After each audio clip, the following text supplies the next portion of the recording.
haige sureb 3-aastaselt.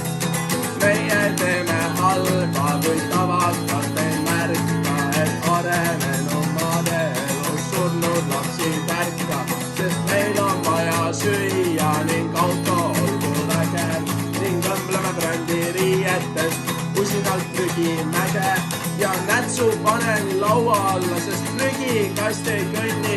Kui suitsu ega napsu ei saa, siis kodanik kõnnib.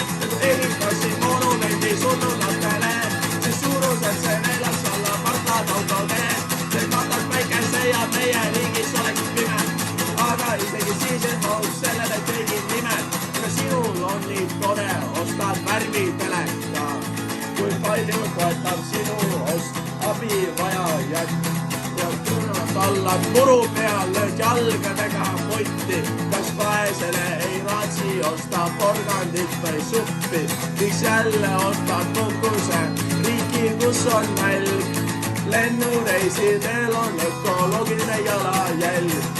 Ära pane raha panka, anna haiglatele, sest võitlushaigustega laotab mõned pered. Ja kui ehitasin monumendi surnud lastele, siis suuruselt see neljaks alla partlad autoteed. See kataks päikese ja meie riigis oleks pime.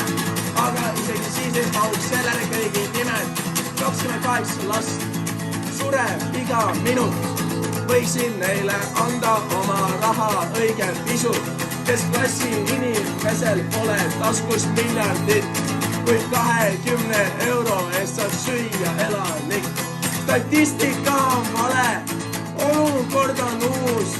Uueni sõnus on nälga 700 000 kuus ja see, kes ei sure mujal, sureb meie maal. Keegi ei tohiks elada arstiabita ja kui ehitasin monumendi surnulastele, siis suuruselt see neljaks alla partlad autoteed. See kataks päikese ja meie riigis oleks pime. Aga isegi siis ei mahu sellele kõigi nimed ja nimepidi kasvab, sest me ei hooli. Ei suuda loovutada luksustega tunda roolid ja see on ebaõigane, kuid meile meeldib nii.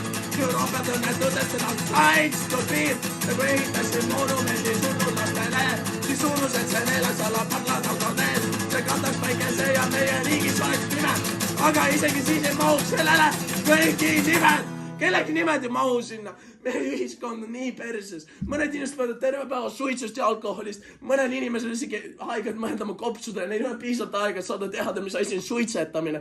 Me sõidame enda vägevate autodega, sest meil on vaja pauku enda elus. Mõned inimesed jäävad paugu alla. Miks Ukraina lapsed ei tohi unistada päriselt elust? Miks Palestiina lapsed ei tohi unistada elust? Miks lapsed, kes teab, mis riikides, mida meie rahvas ei taha vaadata või isegi ei tea ja ei oska isegi mõelda, et nende poole peaks vaadata. Miks nemad ei unistada? Miks meie inimesed ei ole kunagi rahul? Miks meie poliitikud tahavad aina rohkem palka? Miks me ei leia seda raha suurperedele? Ja miks suurperedes olevad inimesed ja väikeperedes olevad inimesed tahavad nii palju rohkem? Miks meil on vaja neid nutiseadmeid, mis eraldavad meid teistest inimestest?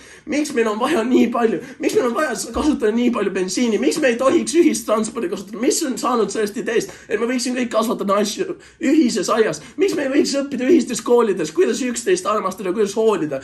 Miks lääne ühiskond nii perses on? Ja mind ei huvita lääne ühiskond, mind ei huvitab Eesti. Miks Eesti nii perses on? Miks rahvas, kes võitleb ennast vaba läbi aastate? Ja miks rahvas, keda nii paljud okupandid ja võõrvõimud läbi vägistavad, miks see rahvas ei suuda leida ruumi oma südames üksteisele ja ülejäänud maailmale? Miks eestlane vihkab eestlast?